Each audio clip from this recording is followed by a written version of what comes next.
Планеты имеешь мечта. Мечту. И имеет, чувство назначения. Призвание.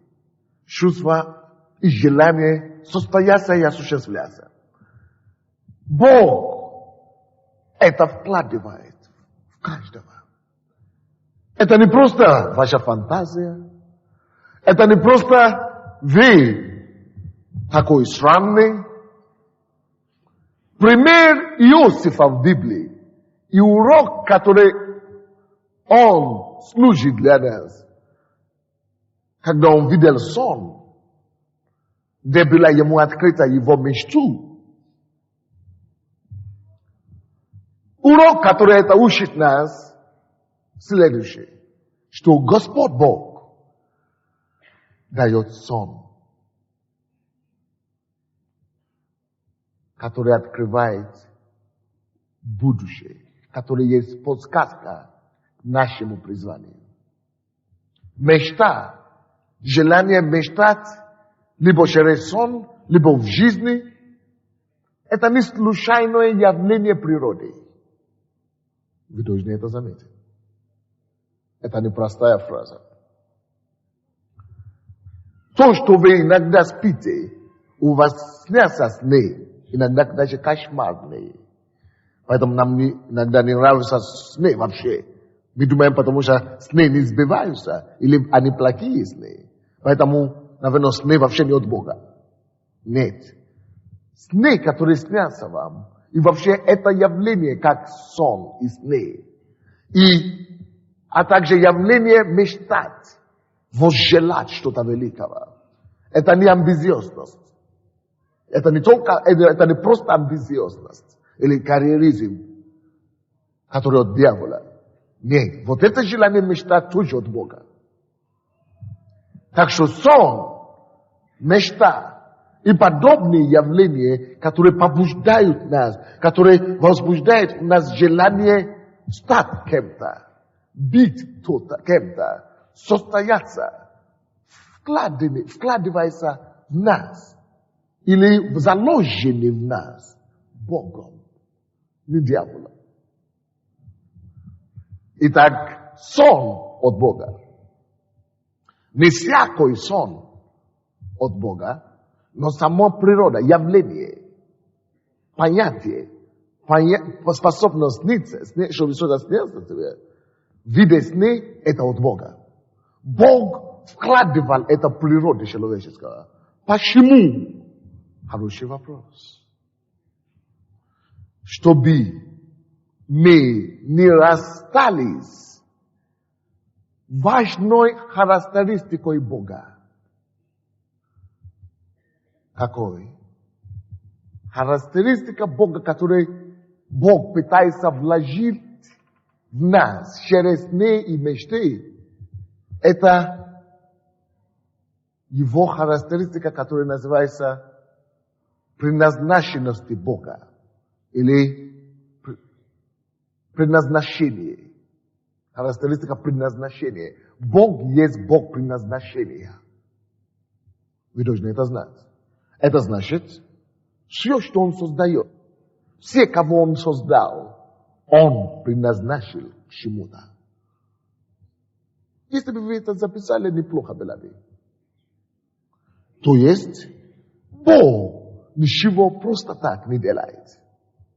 Все, что Он делает, и все, кого Он создает, или даже все, что Он делает с какой-то целью.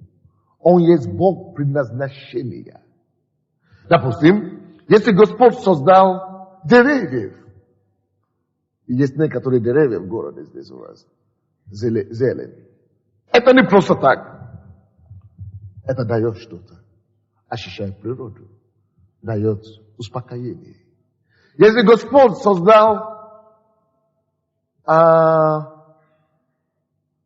животных, есть цель, есть предназначение, чтобы мы кушали, чтобы мы ели.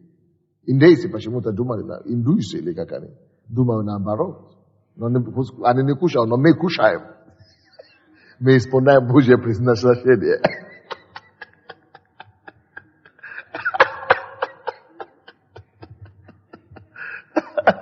Shiva. Bog jest Bog предназначение. Войдем в человеку. Если Он создал вас, это значит, Он вас создал какой-то цели, для какой-то задачи.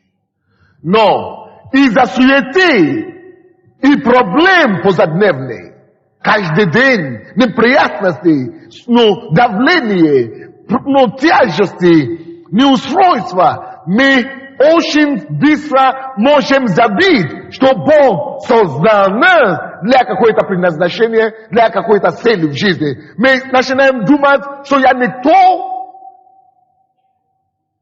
ничего со мной не будет, я ничего особенного не могу делать, я как все и так далее, ничего у меня не выйдет. Из-за проблем, из-за отношений других людей к нам.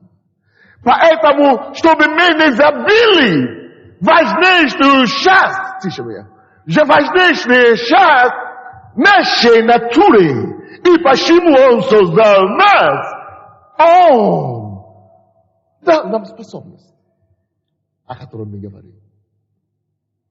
Способность мечтать. И даже когда вы теряете способность мечтать, Бог начинает давать вам сны, который начинает возбуждать что-то у вас материальное, который начинает подсказывать вас, вам и подталкивать вас к тому, что ты можешь что-то делать, что-то, может быть, это действительно Бог, может быть, действительно ты что-то сделаешь. Мечта, сны, это часть Божьей природы. Видеть будущее, видеть конец с самого начала. Но потому что мы не всегда это знаем. Он эту часть себя видит конец с самого начала, вкладывая в нас через мечты и через сны. Хорошая мысль, как вы думаете? Так что цените ваши мечты и цените ваши сны. До того, как я продолжу, я хочу сказать, чтобы я не забыл. Я вижу, что переводят вот там одному брату. Да, вы не пастор, нет? Потому что когда я спрашивал, чтобы пастор поднял руку, вы не поднимаете почему-то? Да, руку. А? Ну, пускай придет на пасторское общение. Я вас приглашаю. А также здесь, вот, тоже переводят.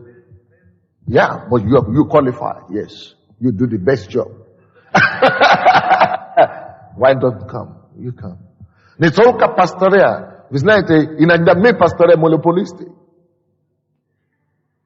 Потому что мы пастыря, и мы всегда говорим, только пасторское собрание, пасторское общение, пастыря и помощники приходите. А как по поводу апостолов? Как по поводу пророки? Как по поводу евангелисты? Как по поводу учителя? Если вы входите в эти одни из этих приходите на ваши, после двух. Хорошо? Хорошо? Я вам разрешаю.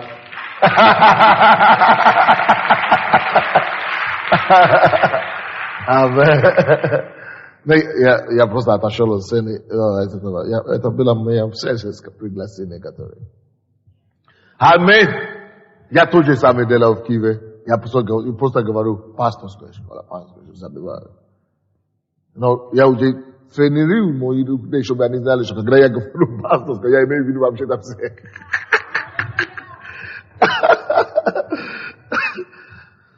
Окей.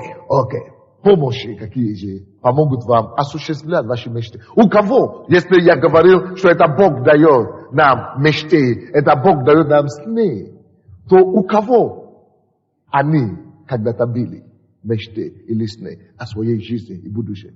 Были ли у кого-то? Может быть, есть еще у кого-то? Должна быть.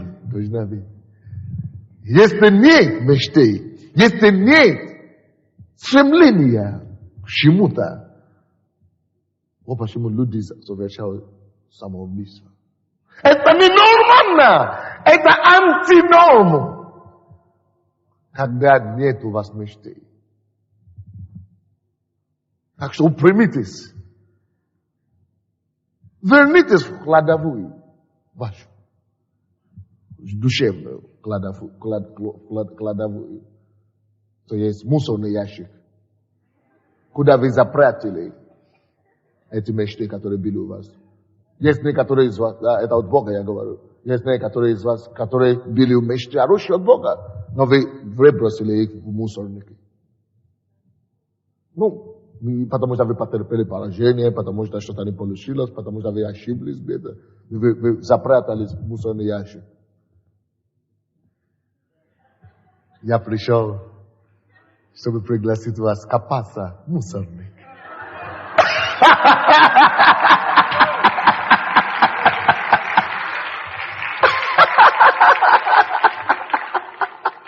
Разве это не здорово? Я думаю, это хорошая идея. Найдите его еще раз. Поверьте в него еще раз. И поверьте в Богу, который дал вам, во-первых. И давайте будем работать над этим. И вы увидите, что что-то прекрасно выйдет из мусорника.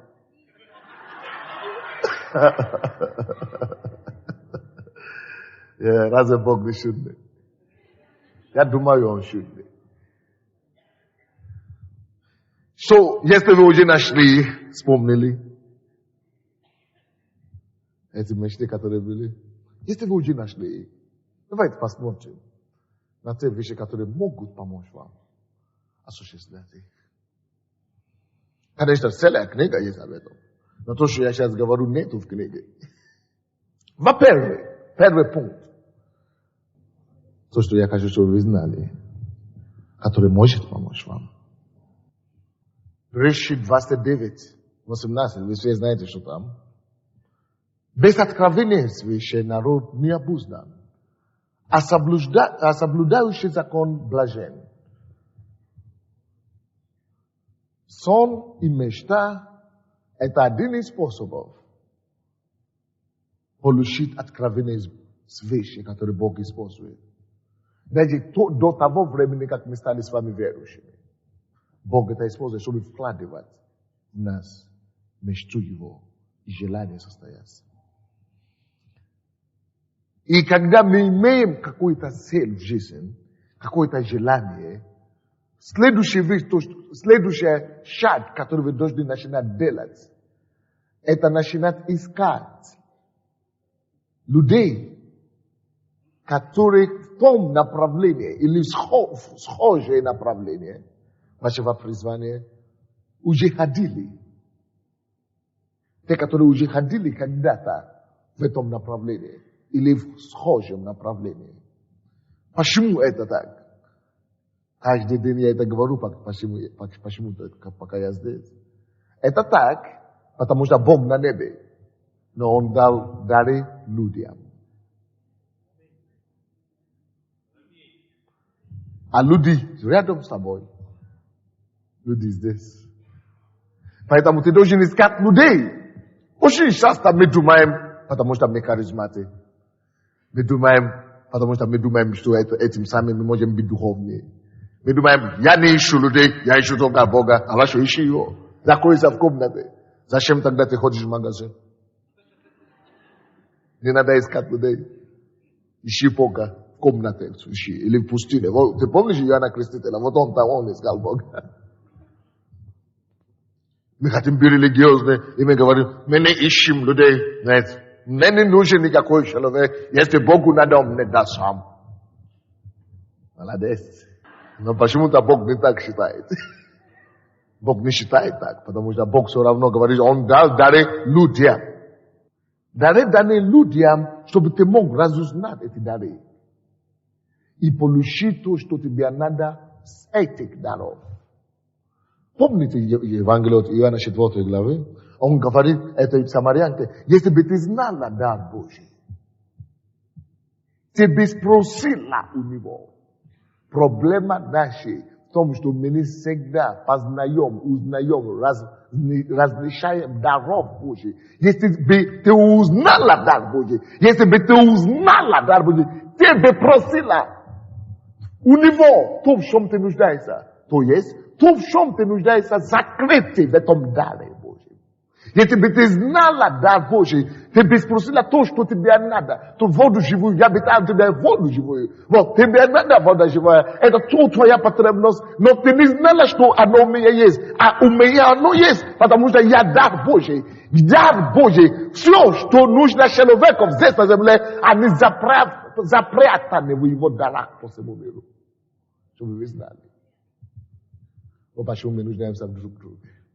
Поэтому, когда, даже если я пастор, я не имею никакого общего дела с бизнесом, или я не разбираю ничего там, но потому что я дар Божий, мои бизнесмены, политики, они приходят ко мне, сидят и задают вопросы, и я даю им ответы. Потому что я дар Божий. Если они узнают, если они только могут узнать, распознать этого дара Божия, как дар Божий, в этом даре есть твои потребности. Вот почему вы не можете говорить, вот Бог мне скажет сам, Бог сам скажет. Вот. Нет? А Бог говорит, я пленил все. Ефесянам 4. 8-10. Я пленил все. И дал дары людям. Иисус, написано, что зашедший тоже вошедший. Иисус, который зашел, он тоже восхотился, вошедший, так? И пленил все, отдал дары людям. О чем речь идет? Он пришел на землю, как дар сам, пленил все, вошедший, и дал вместе себе, как один дар, единственный, дал дары людям, чтобы в этих дарах были потребности людей исполнены. В общем деле. И если люди будут знать эти дары Божьи, все, вы можете просить, и дано будет вам то, что вам нужно. Но истина в том, что не только он пленил все, значит, он взял все под своей властью. Все под силу Бога. Но Бог на небе. Он зашедший, тоже вошедший. Он уже ушел. Но на землю он вернул дары. Он отдал дары. Аминь. То есть, чтобы через эти дары, он уже пленил все уже есть, все уже покорено ему, все уже починаются. Чтобы через эти дары, то, что уже починается ему, могут быть отданы тебе. Потому что Господь на земле, и все наполняющее ее. Вы здесь? Поэтому, когда мы знаем, поэтому людям разным даны разные благодати, разные помазания и так далее. И когда Бог призывает нас к какому-то призванию, бизнесу, призванию, какому-то служению, поймите, первое то, что вы должны начинать делать, это начинать искать тех людей, которые уже состоялись, которые уже отличались, или у кого есть схожие или подобные благодать, с которых Бог вас призывает. Начните изучать их шаги к успеху. Как они это сделали. Потому что если ты пытаешься делать что-то один раз, ты пытаешься, допустим, построить церковь 100 человек, а кто-то уже построил церковь 10 раз больше, 10 тысяч человек, то не надо большое откровение, чтобы знать, что тебе надо, если ты не глупый, окончательно, тебе надо каким-то образом что-то подойти к нему и учиться. На откровение не надо. Но иногда нам надо это говорить еще раз, но что поделаешь. Это элементарно. Но, то есть первое, что вы должны начинать делать, это начинать искать людей, которые имеют, если ты бизнесмен, если ты хочешь быть успешным бизнесменом, начни искать биографии успешных христианских бизнесменов. Считай все то, что ты можешь. И не только христианский. Начни приобретать все знания, которые ты можешь в этом направлении твоего призвания. Не только у верующих. Поступи в институт, иди учись в школу. Иди учись в университете. Или заочно, или сам образуй себя. Потому что даже люди, которые там в миру, у них тоже есть дары. Потому что в этом Ефесянам написано, он дал дары не только верующим, людям. Есть тоже у них какие-то способности, которые мы не знаем. Поэтому люди достигают, вообще то, что люди достигают в миру, многие даны таланты. Поэтому мы должны изучать. И Божье, то, что у них есть, взять. Притчи, откройте, пожалуйста, со мной притчи. Знание – это первый шаг к успеху. Приобретание знания. 4 глава притчи. Не, извините, сначала 2 глава. 2 глава притчи.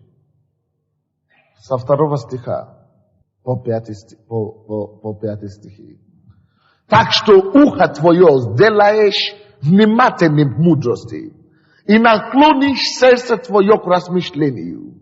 Если будешь призывать знание и взывать к разуму, если будешь искать его, как серебра, и отыскивать его, как сокровище, то уразумеешь страх Господень и найдешь познание о Господа, о Боге. Поймите, что Бог здесь говорит, если ты будешь призывать знание, и если ты будешь искать разумение, Бог говорит, чтобы мы призывали знание. Бог говорит, чтобы мы взыскали разум. И Он говорит, если ты будешь искать его, как серебра, и отыскивать его, как сокровище, знание — это больше серебра. Потому что многие из нас, наша проблема, мы хотим быть богатыми, мы хотим состояться в жизни. И мы думаем, что состояться в жизни, это значит быть богатым. И мы начинаем искать золото, мы начинаем искать серебро, мы начинаем искать деньги. Но не деньги, это не Божий путь, это мирской альтернатив, это мирской фальш, который Он дает нам. Но Бог дает нам другое. Он говорит, если ты хочешь быть успешным, если ты хочешь иметь успех во всех своих путях, ты должен призывать знание, бежать к знанию, и ты должен взывать к разумению. И не просто как-то, как получится и так далее. Нет, Бог говорит, если ты будешь искать его знание, как серебро. Вы знаете, как люди ищут серебро? Они готовы убивать людей, чтобы найти серебро. Они шахтеры влезут туда, вглубь земли, и копают сюда, чтобы искать деньги, зарплату какую-то получить. Люди идут в университет, в институт, чтобы выучить какие-то специальности. Уезжают за границу. Бог говорит, именно так мы должны с вами искать знание — это сокровище. Знание — это больше золота. Знание — оно дороже серебро. Пока мы с вами не начнем ценить знание, мы еще не начали, мы еще не решили состояться в жизни. Первый шаг к тому, чтобы состояться в жизни, это искать откровение, знание Бога, знание в этом направлении не только к Богу, но направление твоего призвания, направление твоей профессии, направление того, к чему Бог тебя призывает. Если ты будешь искать это знание, как серебро, и если ты будешь отыскивать его, именно изыскивать, вот, есть, надо усилие, как сокровище. Если ты будешь это делать, искать разум, как сокровище, тогда ты найдешь мудрость. Видите, о чем дело? Бог говорит, чтобы мы искали знание. Призови знание. Вот почему в нашей церкви раньше я жалел людей. Сделайте дешевле кассеты, сделайте, книги подешевле, люди бедные. Но теперь, мы дешевле пока продаем у вас. Потому что мы еще, может быть, мы не знаем, как у вас уровни откровения в этом направлении. Но в нашей церкви, я говорю, сделайте подороже. Кассеты, аудио. Потому что эти знания, которые здесь есть, оно дороже, оно дороже. Одна кассета дороже твоей квартиры, дороже твоей машины, дороже всего то, что ты можешь делать в жизни. То, что я говорю, стоит не $10. И я теперь говорю людям, вместо чтобы купить шарф, вместо чтобы купить брюки, вместо чтобы купить галстук, вместо чтобы купить косметику женщине, идите покупать кассеты. Поэтому у нас, потому что она дороже. Оно дороже. Вот почему, я удивляюсь, я ходил специально сегодня, перед чем я пришел сюда, и смотрел на кассы, на столики. И я удивился, что какие-то еще стоят книги. Я говорю, хорошо, я уеду, а потом поеду в другое место. И вы будете говорить, как нам найти эти книги этого пастора? Вы будете искать. Я вам покажу более интересную вещь. Четвертую главу Ефесянам пришел. 4 глава. 7 стиха. Главная мудрость во всем деле. Во всем деле. Wisdom is a principal thing. Wisdom is the principal thing. Главная мудрость. Главное. На английском не больше нравится. So, главное – это превосходящая вещь. Оно главное во всем. Если вы хотите состояться в жизни, друзья мои, перестаньте искать серебро, перестаньте искать золото, начните искать знания и премудрости. Главное мудрость. Главное мудрость. Главное мудрость. И поэтому, потому что главная мудрость, говорится дальше нам, приобретай мудрость. И всем имением твоим приобретай разум. Алло, Бог говорит, приобретай. Что такое приобретай? Покупай. Приобретай, покупай мудрость. Покупай мудрость. Покупай мудрость. Покупай мудрость. Мудрость это не дешевая вещь. Мудрость это не то, что... Вот многие из нас, что мы думаем о мудрости? Мы думаем, вот, мы Соломоны. Сплю. Бог скажет, дай тебе мудрость. Проснулся, и я мудрый. Сиди там. Сиди там. Проснулся, и я...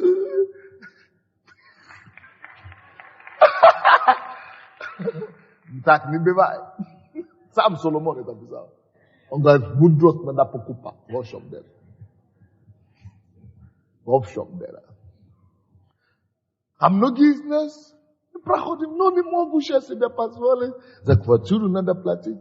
Потому что мы не понимаем, что важнее квартира или мудрость. Потому что мы не понимаем, что важнее одежды, квартира, машина или мудрость. Мы ценим все остальное, мы возвеличиваем все ненужное гадости мира всего.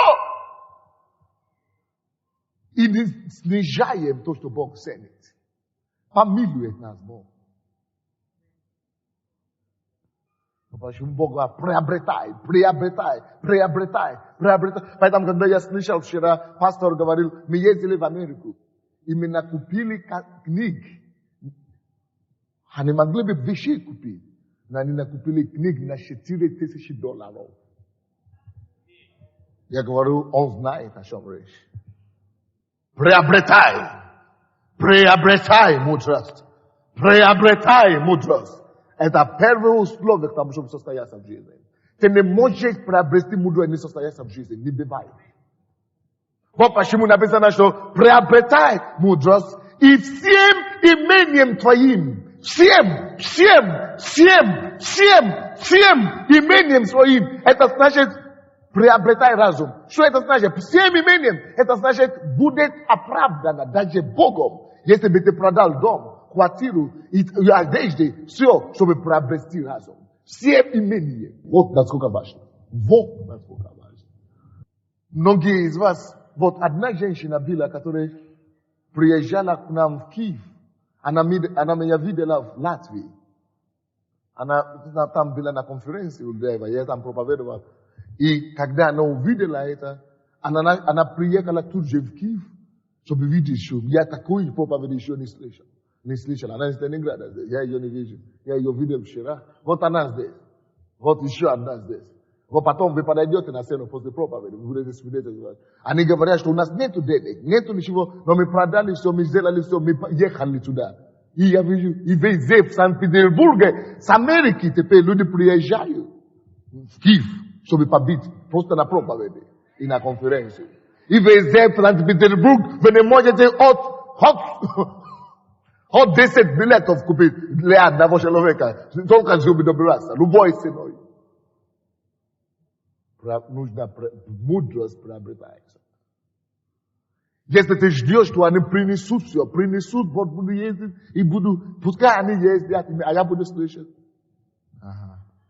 Te ne preocupais de chivo. Te betolka da you te tam ni da honde. Opa shimo ni da honde.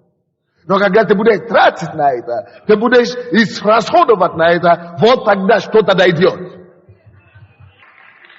Во. Приобретай мудрость, потому что главное мудрость. Чтобы состояться вообще в жизни, главное это не деньги. Главное это что? Потому что ты можешь быть богатым, и ты придешь в тупику своей жизни, все, оно тебе не поможет. Но мудрость, она украсит тебе любой день, любое время.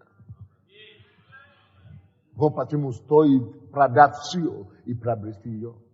Вот почему написано дальше в 8 стихе. Высоко цени ее. Высоко цени ее. Высоко цени ее. И она возвысит тебя. И она что? Возвысит тебя. Какое твое желание в жизни? Кем ты хочешь стать? Какую вершину ты хочешь подняться? Какую высоту ты хочешь возвышаться? Написано, то, что возвышает в этой жизни, это мудрость. Цени ее высоко. Цени ее высоко. Только те люди, которые ценят ее высоко, только они достойны, только они заслуживают того, что он их поднимает высоко. Цени ее высоко. Цени высоко мудрость. И ты состоишься в жизни. Она поднимет тебя. Она возвысит тебя. В твоем бизнесе мудрость возвысит тебя больше, чем способности других.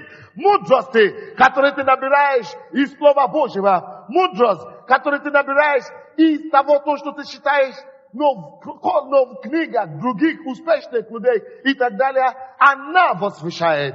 Высоко цени ее. Она возвысит тебя. Она прославит тебя. Если ты прилепишься к ней. Если ты прилепишься к мудрости, написано, она прославит тебя. Она прославит тебя. Но для того, чтобы она прославила тебя, надо прилепиться к мудрости. Прилепиться к ней. И когда я говорю о мудрости, я не говорю только о христианской вещи, литературе. Считай все, глотай все. О, лучшее слово. Глотай все. От живое. Не драй все. Во все вещи, которые не только можно. Мудрость. Главное в мудрости. Если ты ценишь ее высоко, она возвысит. Скажи кому-то рядом. Мудрость возвышает. Она прославит тебя, если ты высоко ценишь ее. Я написал об этом книгу. Есть книга у меня там. Мудрость, которая возвышает. Она возложит, 9 стих, возложит на голову твою прекрасный венок. Доставит тебя великолепный венец. Почему вы думаете, что я темнокожий, несмотря на то, что я такой резкий и так далее, и почему все равно люди идут и слушают? Потому что я знаю, что тайна успеха и возвышения не в культуре, и культура будет культурной, и быть как корректнее, и так далее. Нет, это наполнять себя мудростью. Поэтому у людей не будет выхода. Потому что даже если они не хотят, ты все равно будет возвышен Богу над ними. Что они будут вынуждены учиться у тебя. Каким бы ты ни был, они вынуждены будут терпеть тебя. Главная мудрость. Главная мудрость. Главная мудрость. Поэтому, несмотря на то, как я выгляжу, потому что мудрость украшает. Ставит прекрасный венок на голове. Вот почему, я темнокожий, в белом обществе, но вы начинаете быть слепым к темной коже. Вы начинаете воспринимать меня, как будто я белее вас. В общем деле.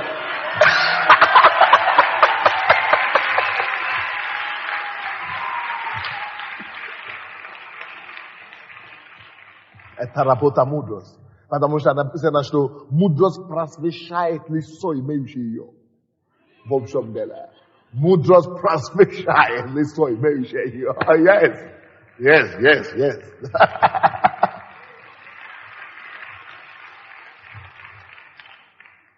Аминь. Мы все нуждаемся в том, чтобы учиться.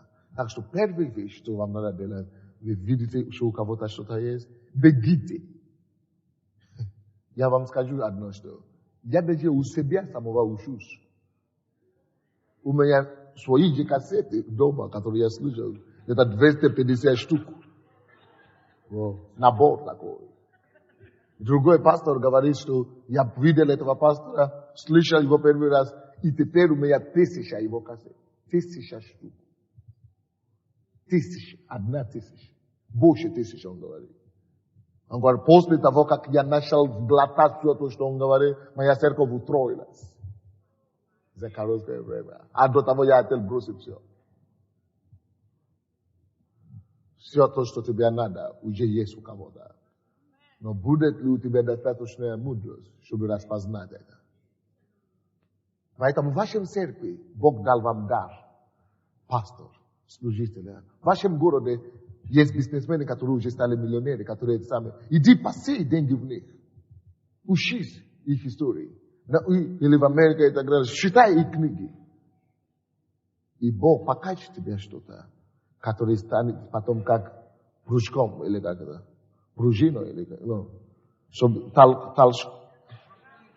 трамплином и ташком тому, чтобы ты мог достичь твой успех. Вторая истина, которая нужна вам. Вторая истина, которая вам нужна. Особенно вам, брат. Вторая истина, которая вам нужна. Вам нужно стараться прикасаться к вашей мечте каждый день. Старайтесь дотрагиваться к вашей мечте каждый день. То есть вы знаете эту мечту, она у вас где-то есть, написана, может быть. Вы сделаете что-нибудь об этой мечте каждый день. Допустим, вы приобретаете знания, так? Вы читали что-то, или вы только что видели что-то, и какое-то знание. Применяйте это знание. Применяйте что-то в отношении к вашему призванию, к вашей мечте каждый день. Даже если вы нечего делать вам, то хотя бы молитесь об этом. Каждый день молитесь о вашей мечте, вашем призвании. Кроме молитвы можно каждый день размышлять. Думать, мечтать. Потому что когда вы мечтаете, не мечтать, размышлять. Когда вы размышляете, Дух Святой вкладывает что-то в вас, рождает что-то в вас. Мечтайте, размышляйте об этом призвании, об этом деле вашем. Как я могу больше расширяться? Как я могу увеличивать это самое? Какой рынок мне найти еще? Какие способы мне расти церковь? Что еще я не делал, который я мог делать? Но если вы думаете и размышляете, у вас нет идеи. Если не будет у вас идея, это потому что вы мало считаете, учитесь. Каждый раз, когда вы будете достаточно учиться, у вас всегда будут рождаться новые идеи. Чтобы развиваться и увеличивать свое служение.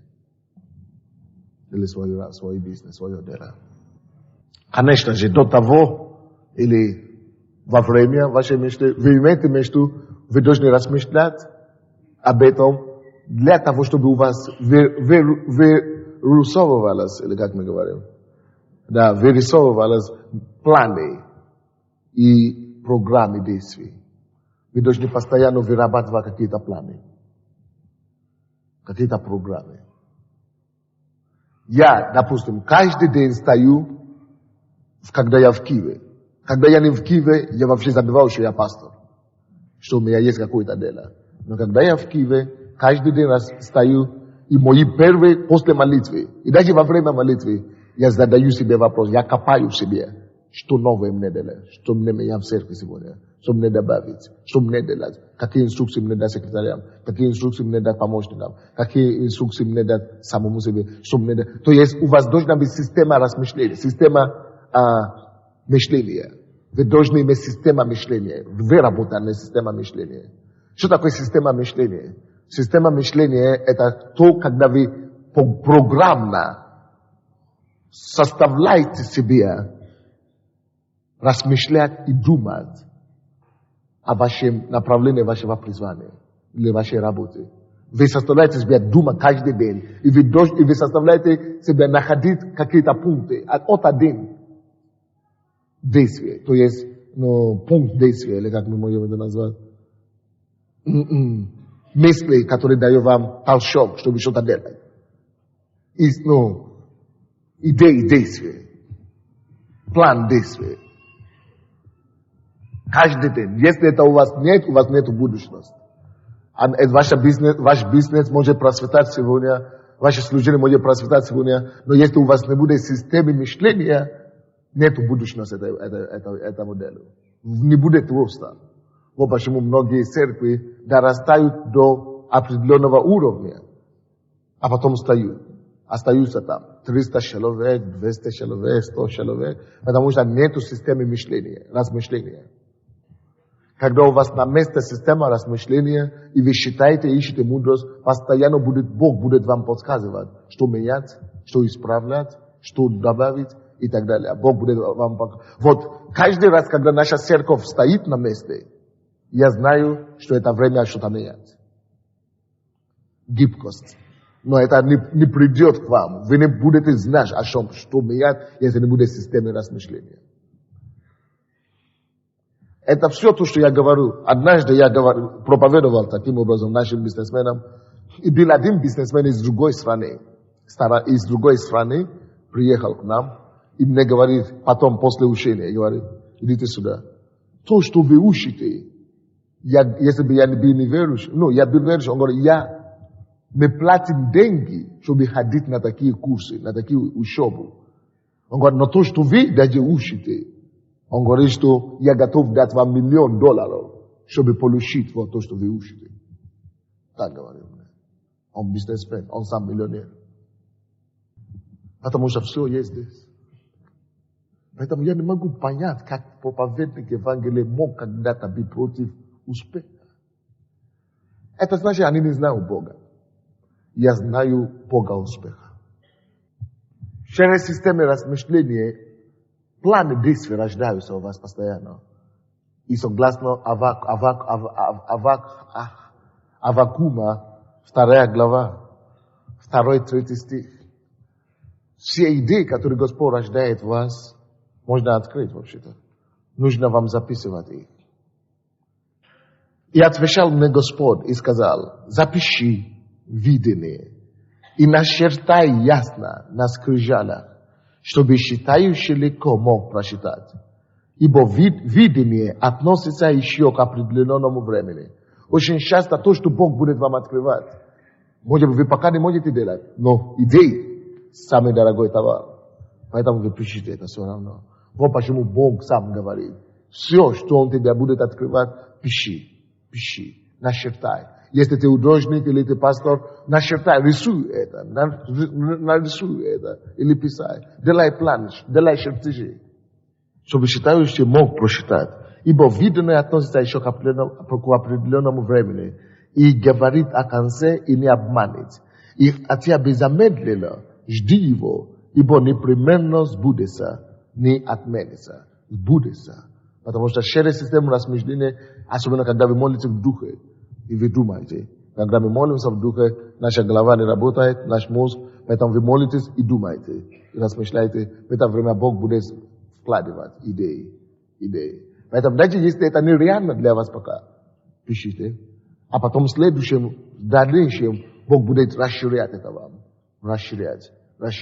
Вы сможете знать, что делать, как делать и так далее. Вот наш офис, вот он знает, он будет сегодня говорить на второе служение, пастор. Его проблема, и проблема всех людей, мои пасторы, это в том, что времени не хватает. У меня всегда, я всегда нагружаю их на 2 месяца вперед. Я требую, чтобы они делали за 2 недели. Значит, у вас нет системы размышления, системы мышления. Оно нужно.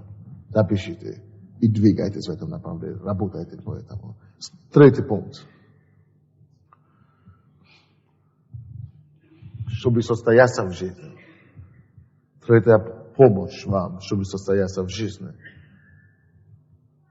Научитесь превратить ваши разочарования в ваше преимущество.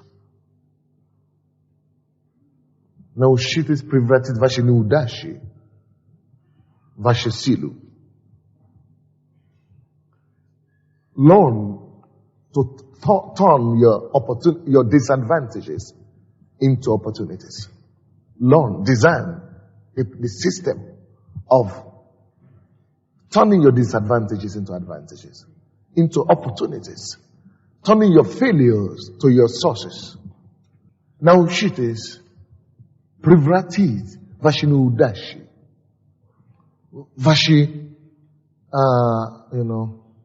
setbacks, как это? Ваши разочарования, то, что не получается у вас, научите превратить это все в ваши ступеньки, ваши источники.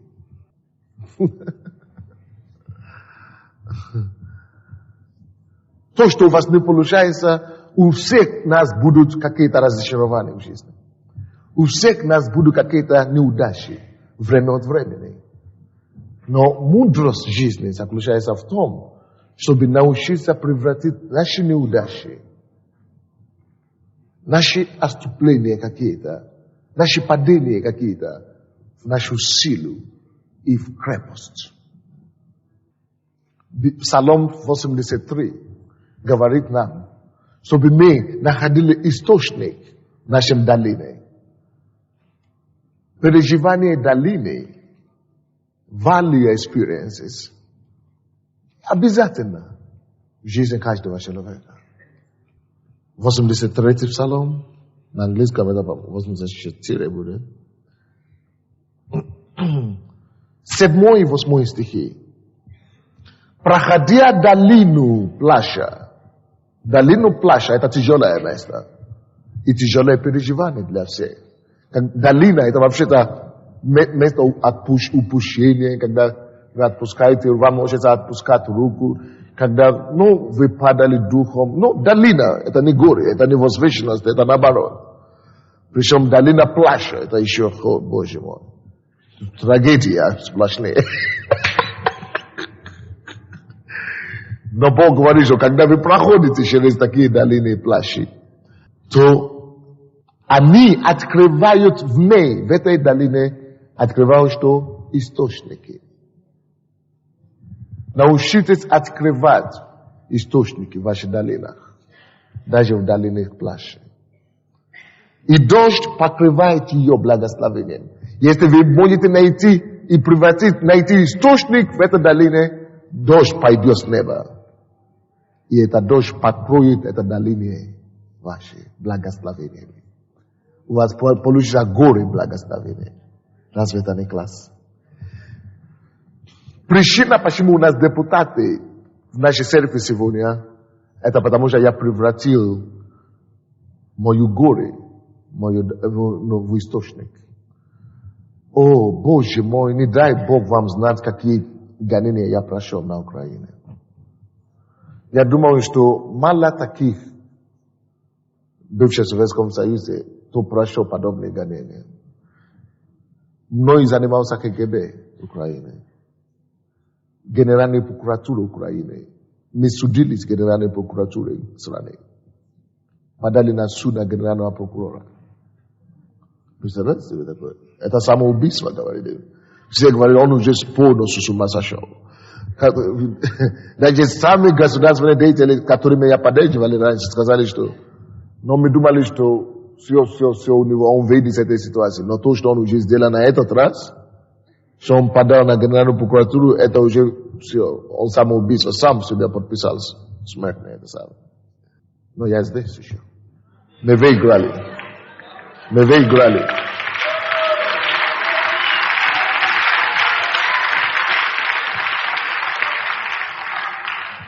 Кто из вас, кто столкнулся раньше с советской системой, СБУ, МВД, не занимался, собираются даже Совет Безопасности президента, вы знаете, Совет Безопасности страны, Совет Безопасности, это выше, чем КГБ, это выше, чем все, это при президенте. Вот это даже занималось мной, они понимали повестки одна, что нам делать с Sunday харизматическими церквями. Парламент страны поднимал самый вопрос. Борис Олейник, они его не могут знать здесь, да? Вы знаете Бориса Олейника, писатель? Борис Олейник. В юности читали его? Он сейчас депутат. Это он выступил в парламенте и говорит, что куда мы, он как представитель культуры, и говорит, куда мы упали, не спали, как мы можем упасть до такой степени, что наша страна теперь, которая дал Россию, христианство, Киевская Россия, родина Киевской России, христианство, православие, сейчас дошло до такого, что даже негры уже учат нас. Вопрос поменялся.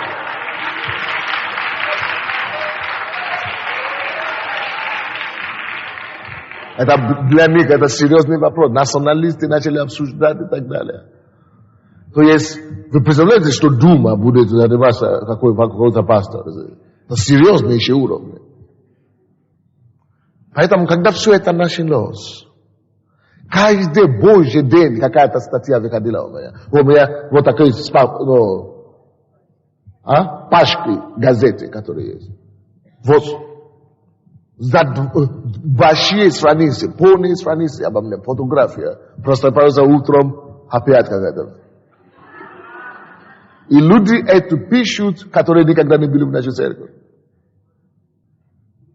Это черная магия, это он гипнотизирует людей, это сеанс, это жесткая структура, это он зомбирует людей, люди становятся, он уничтожает нашу молодежь, где наши политики смотрят, где КГБ смотрит, где...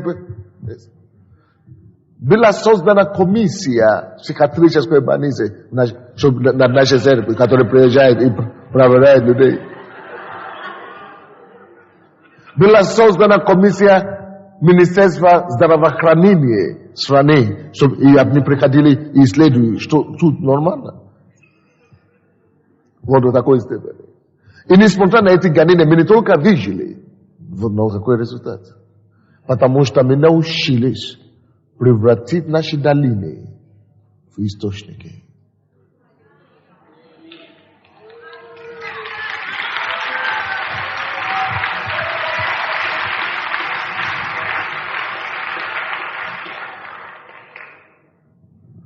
Когда они начали вот так атаковать меня, Бог мне сказал, если тебя атакует какая-то организация, это должна быть для тебя подсказка, то надо заниматься ими также. И я специально создал группу, евангелизационную группу в церкви для евангелизации высокопоставленных людей.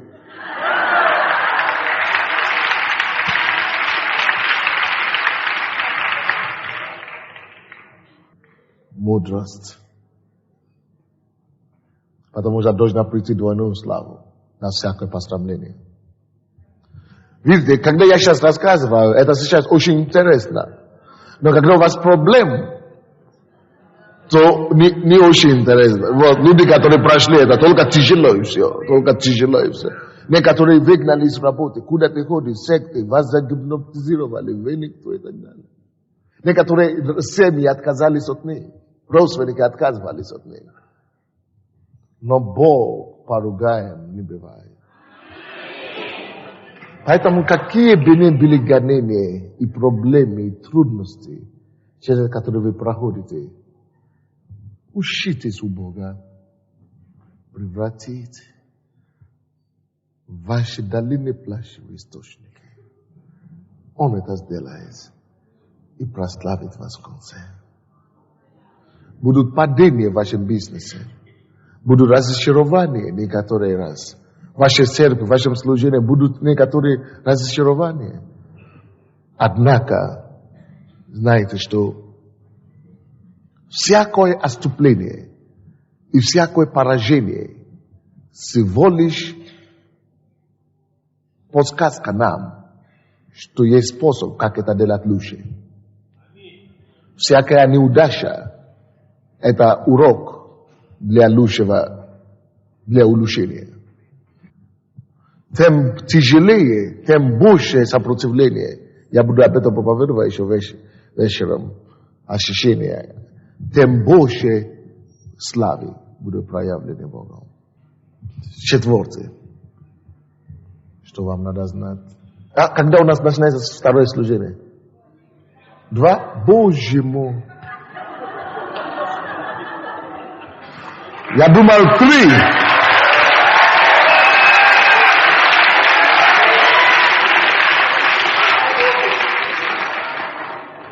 А я думал, чего так долго, конечно, мне. Я думал, что эти 3 часа, что-то у меня время больше и больше появляется. Хорошо, просто запишите пункты. Следующий пункт. Работай. Нужно работать. Притчи 10:4. Притчи 10:4 говорит, ленивая рука делает бедным. Какое бы у тебя ни было призвание, если ты ленивый, если ты не работаешь минимум 8 часов в день, ты ленивый. Если ты ленивый, ты будешь бедным. Потому что ленивая рука делает бедным. Я думаю, что никакой пастор не имеет права работать меньше, чем 12 часов в день. Я лично работаю, я сплю 4 часа в день. Максимум 6 часов. Потому что много чего делать. Конечно, я нахожу время для отдыха тоже попозже. Но нужно работать, чтобы иметь успех. Потому что только прилежная рука обогащает. Вы не можете быть прилежным и не быть богатым. И вы не можете быть прилежным и не господствовать. Потому что прилежная рука, согласно притче 12:24, прилежная рука всегда будет господствовать. Поэтому люди, которые достигли руководящие высоты в жизни, это потому что это прилежно привело их туда. Потому что даже если ты попадешь в высокую должность без труда, ты не выдержишь. Я говорю в церкви, любой из вас, вы хотите меня снять или сменить, вы хотите стать пастором, у нас нет бунтов в церкви. Никто еще не разделил нашу церковь с того, как она существует. Никакая группировка еще никогда не ушла из нашей церкви. Кто-то может уйти 1, максимум 2, но больше 3 или 5 человек, или 10, или групп, никогда. У нас одна целая. Люди видят. Они видят результат, они видят труд. И я говорю, идите, любой из вас. Кто из вас хочет занять мое место, я вам даю. Потому что вы понесете ровно 1 день. Если вы понесете то, что я несу, каждый день, за 10, вы не можете нести это 1 минута. Труд. Вот однажды я уехал в Африку и поставил моего помощника бывшего, он сейчас в Грузии, поставил его, чтобы замешать меня дома с пастором. И я уехал. Он не был подготовлен. Но как помощник пастор, когда ты помощник пастор, все легко получается. А когда пастор старший уже уехал, тебе надо было подняться на уровне пастора. Начинать делать то, что он делает уровне. Начинать искать Бога таким же образом. Но он еще положение, такой нормальный, как он жил до того пастора, да? Так и продолжает жить, не делать все духовные домашние задания, которые старший пастор делал. И он поднял нас, первый раз, когда он поднялся на сцену, чтобы проповедовал. Он проповедовал до того, он начал говорить, у него начал анимать язык. Он не понял, что случилось. Потому что демонические атаки пошли. И люди начали молиться в зале. Он не мог говорить, он просто начал повторять. То, что он тогда начал говорить, то, что пастор несет, теперь я знаю уже, я почувствовал это на своей шкуре. Что он чуть не потерял сознание на сцене. И вам пришло поддержать его. Поэтому труд, пускай у вас будет. Работайте, научитесь работать. Вы придете в наш офис, посмотрите, как пастор Василий, он сидит с утра до вечера. Никогда даже кушать. Работа. 5 пункт. Определите свои жизненные приоритеты. В поисках успеха очень часто оно завладает нами. Это поиск успеха завладает нами. То есть мы хотим быть успешными, и мы начинаем только уделить внимание это. Поэтому, если у нас не будет определены наши приоритеты, мы можем приобрести успех, мы можем приобрести известность или что-то и потерять все остальное. Потерять здоровье, потерять семью, потерять себя и потерять Бога. Поэтому, чтобы это не случилось, нам нужны приоритеты.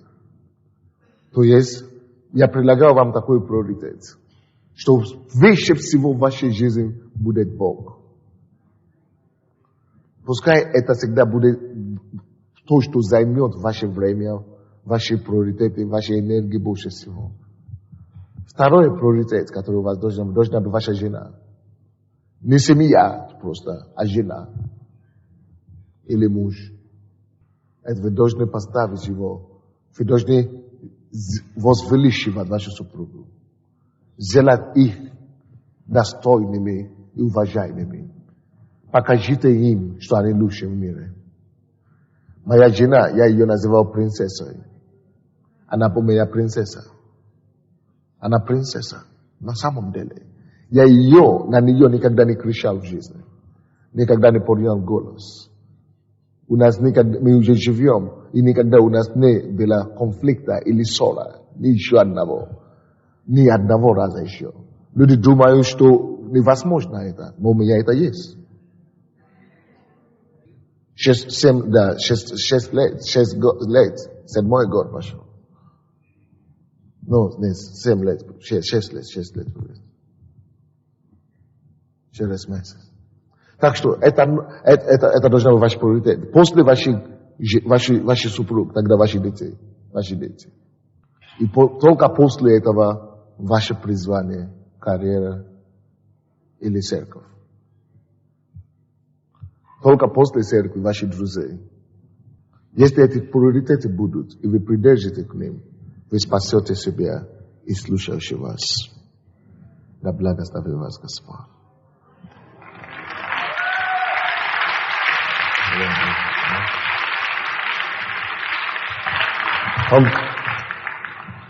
Еще очень серьезная проповедь. Будьте благословенны.